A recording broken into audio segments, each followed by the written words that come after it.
ಎಲ್ರಿಗೂ ನಮಸ್ಕಾರ ಮತ್ತೆ ನನ್ನ ಚಾನಲ್ಗೆ ಸ್ವಾಗತ. ನನ್ನ ಹೆಸರು ವೀಕ್ಷಿತ. ನನ್ನ ಚಾನಲ್ ಹೆಸರು ಸಿಂಪ್ಲಿ ಬ್ಯೂಟಿಫುಲ್ ಕನ್ನಡ. ಬೆಳಗ್ಗೆ ಎದ್ದ ತಕ್ಷಣ ಇದನ್ನು ಕುಡಿದ್ರೆ ಜೀವನ ಪರ್ಯಂತ ನಿಮಗೆ ಕೀಲುಗಳಲ್ಲಿ ನೋವು ಕಾಡಲ್ಲ, ಮೂಳೆಗಳು ವೀಕ್ ಆಗೋದಿಲ್ಲ, ಶರೀರದಲ್ಲಿ ವಾತ ಅಂದರೆ ವಾಯು ಹೆಚ್ಚಾಗೋದಿಲ್ಲ, ಶರೀರದಲ್ಲಿ ಕ್ಯಾಲ್ಶಿಯಂನ ಕೊರತೆ ಉಂಟಾಗೋದಿಲ್ಲ, ಸೊಂಟ ನೋವು ಉಂಟಾಗೋದಿಲ್ಲ. ಈ ಮನೆಮದ್ದು ಮಾಡೋದು ತುಂಬಾ ಸುಲಭ. ಹೇಗೆ ಈ ಮನೆಮದ್ದು ತಯಾರಿಸೋದು, ಹೇಗೆ ಇದನ್ನು ಕುಡಿಬೇಕು, ಇದರಿಂದ ದೊರೆಯುವ ಲಾಭಗಳೇನು ತಿಳಿಯೋಣ ಬನ್ನಿ. ಇದಕ್ಕೆ ಮುಖ್ಯವಾಗಿ ಬೇಕಾಗಿರುವ ಸಾಮಗ್ರಿ ಅಂದರೆ ಅದೇ ಸೋಂಪು ಕಾಳು. ಸೋಂಪು ಕಾಳಿನ ಬಗ್ಗೆ ನಿಮಗೆಲ್ಲರಿಗೂ ತಿಳಿದೇ ಇದೆ. ಇದರ ಬಗ್ಗೆ ಎಷ್ಟು ಹೇಳಿದ್ರೂ ಕಡಿಮೆನೇ. ಇದು ಜೀರ್ಣಕ್ರಿಯೆಯನ್ನು ಹೆಚ್ಚಿಸುತ್ತದೆ, ರೋಗ ನಿರೋಧಕ ಶಕ್ತಿಯನ್ನು ಹೆಚ್ಚು ಮಾಡುತ್ತದೆ. ಸೋಂಪು ಕಾಳು ಮೆಟಬಾಲಿಸಮನ್ನು ಹೆಚ್ಚಿಸುತ್ತದೆ. ಸೋಂಪು ಕಾಳಿನ ಸೇವನೆಯಿಂದ ಮೂಳೆಗಳಲ್ಲಿ ಕಂಡುಬರುವ ವಾತದ ಸಮಸ್ಯೆಯು ದೂರವಾಗುತ್ತದೆ. ಇನ್ನು ಇದಕ್ಕೆ ಜೀರಿಗೆ ಕಾಳು ಕೂಡ ಬೇಕಾಗುತ್ತದೆ. ಜೀರಿಗೆ ಕೂಡ ಜೀರ್ಣಕ್ರಿಯೆಗೆ ತುಂಬಾ ಒಳ್ಳೆಯದು. ಕಬ್ಬಿಣಾಂಶ ಇದರಲ್ಲಿ ಹೆಚ್ಚಾಗಿರೋದ್ರಿಂದ ಇದು ರಕ್ತವನ್ನು ಹೆಚ್ಚಿಸುತ್ತದೆ, ನಿಶಕ್ತಿ ಸುಸ್ತನ್ನು ದೂರ ಮಾಡುತ್ತದೆ, ಮೂಳೆಗಳ ನೋವನ್ನು ದೂರವಾಗಿಸುತ್ತದೆ, ಕೊಲೆಸ್ಟ್ರಾಲನ್ನು ನಿಯಂತ್ರಿಸುತ್ತದೆ, ಶುಗರ್ ಸಮಸ್ಯೆಯನ್ನು ನಿಯಂತ್ರಣಕ್ಕೆ ತರುತ್ತದೆ.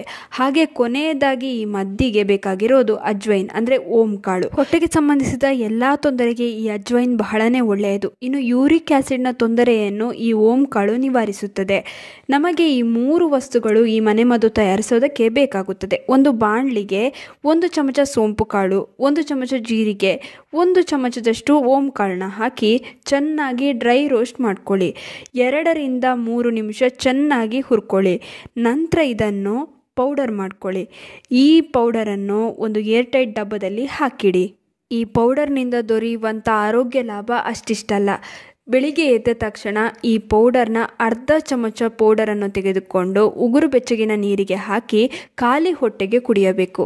ಹಾಗೆ ರಾತ್ರಿ ಮಲಗುವ ಮೊದಲು ಕೂಡ ಅರ್ಧ ಚಮಚ ಈ ಪುಡಿಯನ್ನು ನೀರಿಗೆ ಅಥವಾ ಹಾಲಿಗೆ ಬೇಕಾದರೂ ಹಾಕ್ಕೊಂಡು ಕುಡಿಬಹುದು.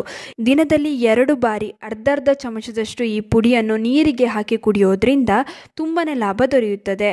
ಇನ್ನು 2 ಬಾರಿ ನೀರಿಗೆ ಸೇರಿಸಿ ಸೇವಿಸಲು ಆಗೋದಿಲ್ಲ ಎನ್ನುವರು ರಾತ್ರಿ ಬೇಕಾದರೆ 1 ಬಾರಿ ನೀವು 1 ಲೋಟ ಹಾಲಿಗೆ ಈ ಪುಡಿಯನ್ನು ಹಾಕಿ ಕುಡಿಬಹುದು. ಇದು ಬಹಳ ಹಿಂದಿನ ಕಾಲದ ಮನೆಮದ್ದು. ಬಹಳ ಲಾಭ ಈ ಮನೆಮದ್ದಿನಿಂದ ದೊರೆಯುತ್ತದೆ. ಮಲಬದ್ಧತೆ ಅಥವಾ ಕಾನ್ಸ್ಟಿಪೇಷನ್ ಕೆಲವರಿಗೆ ಈ ಸಮಸ್ಯೆ ಇರುತ್ತದೆ. ಅಂಥವರಿಗೆ ಇದು ಬಹಳನೇ ಒಳ್ಳೆಯದು. ಇದು ಮಲಬದ್ಧತೆ ಸಮಸ್ಯೆಯನ್ನು ನಿವಾರಣೆ ಮಾಡುತ್ತದೆ. ಮಲಬದ್ಧತೆ ಯಾಕೆ ಉಂಟಾಗುತ್ತೆ ಹೇಳಿ? ನೀರು ಕಡಿಮೆ ಕುಡಿಯೋದ್ರಿಂದ ಹಾಗೂ ನಾರಿನಾಂಶ ಇರುವ ಆಹಾರಗಳನ್ನು ಕಡಿಮೆ ಸೇವಿಸೋದ್ರಿಂದ ಉಂಟಾಗುತ್ತದೆ. ಜೀರ್ಣಕ್ರಿಯೆ ಚೆನ್ನಾಗಿ ಆಗದೇ ಇರುವುದರಿಂದ ಈ ಮಲಬದ್ಧತೆ ಉಂಟಾಗುತ್ತದೆ. ಈ ಮನೆಮದ್ದನ್ನು ಕುಡಿಯುವುದರಿಂದ ಮಲಬದ್ಧತೆ ಸಮಸ್ಯೆ ದೂರವಾಗುತ್ತದೆ. ನೆನಪಿನ ಶಕ್ತಿ ಕಡಿಮೆಯಾಗ್ತಿದ್ರೆ ಅಂಥವರು ಇದನ್ನು ತಪ್ಪದೇ ಕುಡಿಯುವುದು ಒಳ್ಳೆಯದು. ಇನ್ನು ಯಾರಿಗೆಲ್ಲ ಕೀಲು ನೋವು ಹಾಗೆ ಕೀಲುಗಳಲ್ಲಿ ಗ್ರೀಸ್ ಕಡಿಮೆಯಾಗಿದೆ ಅಂಥವರಿಗೆ ಇದು ಬಹಳನೇ ಒಳ್ಳೆಯದು. ನಿಮ್ಮ ಮೂಳೆಗಳು ಬಲಿಷ್ಠವಾಗಿರಬೇಕು ಅಂತಿದ್ರೆ ತಪ್ಪದೇ ದಿನದಲ್ಲಿ 2 ಬಾರಿ ಈ ಮನೆಮದ್ದನ್ನು ತೆಗೆದುಕೊಳ್ಳಿ. ಇವಾಗಂತೂ ಚಳಿಗಾಲ ಶುರುವಾಗಿದೆ. ಇನ್ನು ಕೀಲು ನೋವು ಹಾಗೆ ಸೊಂಟಗಳಲ್ಲಿ ನೋವು ಕಾಣಿಸ್ಕೊಳ್ತಾನೆ ಇರುತ್ತೆ. ಆದ್ದರಿಂದ ತಪ್ಪದೇ ಇದನ್ನು ಕುಡಿಯಿರಿ. ತುಂಬಾ ಆರಾಮ ನಿಮಗೆ ದೊರೆಯುತ್ತೆ. ಹಾಗೆ ನೋವುಗಳು ಕೂಡ ಬೇಗನೆ ನಿವಾರಣೆ ಆಗುತ್ತೆ. ಇನ್ನು ಕೈಕಾಲುಗಳಲ್ಲಿ ಜೋಮು ಹಿಡಿಯುವುದು, ನರಗಳು ಎಳೆಯುವುದು, ವೀಕ್ನೆಸ್, ಮೀನಖಂಡಗಳಲ್ಲಿ ನೋವು, ಹೀಗೆ ಯಾವುದೇ ಸಮಸ್ಯೆ ಇದ್ರೂ ಕೂಡ ತುಂಬಾ ಒಳ್ಳೆಯದು ಈ ಮನೆಮದ್ದು. ಇದನ್ನು ಕುಡಿಯಿರಿ. ಈ ಸಮಸ್ಯೆ ಕೂಡ ಬೇಗನೆ ನಿವಾರಣೆ ಆಗುತ್ತೆ. ಇನ್ನು ನಿದ್ರಾಹೀನತೆಗೆ ಈ ದಿನದಲ್ಲಿ 1 ಬಾರಿ ಅಂದರೆ ರಾತ್ರಿ ಮಲಗುವ ಮೊದಲು ಇದನ್ನು ತಗೊಳ್ಳಿ. ನಿದ್ರೆ ಚೆನ್ನಾಗಿ ಬರುತ್ತೆ. ಇನ್ನು ಪಾದಗಳಲ್ಲಿ ಉರಿ ಕಾಣಿಸೋದು, ತುಟಿಗಳು ಒಡೆಯುವುದು, ಇಂತಹ ಸಮಸ್ಯೆ ಇರುವವರು ಈ ಮನೆಮದ್ದನ್ನು ದಿನದಲ್ಲಿ 1 ಬಾರಿ ಕುಡಿಯಿರಿ. ಈ ಸಮಸ್ಯೆ ಕೂಡ ಬೇಗನೆ ನಿವಾರಣೆ ಆಗುತ್ತೆ. ಇನ್ನು ಇದು ಜೀರ್ಣಕ್ರಿಯೆಯನ್ನು ಹೆಚ್ಚು ಮಾಡುತ್ತದೆ. ಆದ್ದರಿಂದ ಅಜೀರ್ಣದ ಸಮಸ್ಯೆ ಇರುವವರಿಗೂ ಕೂಡ ಇದು ಬಹಳನೇ ಒಳ್ಳೆಯದು.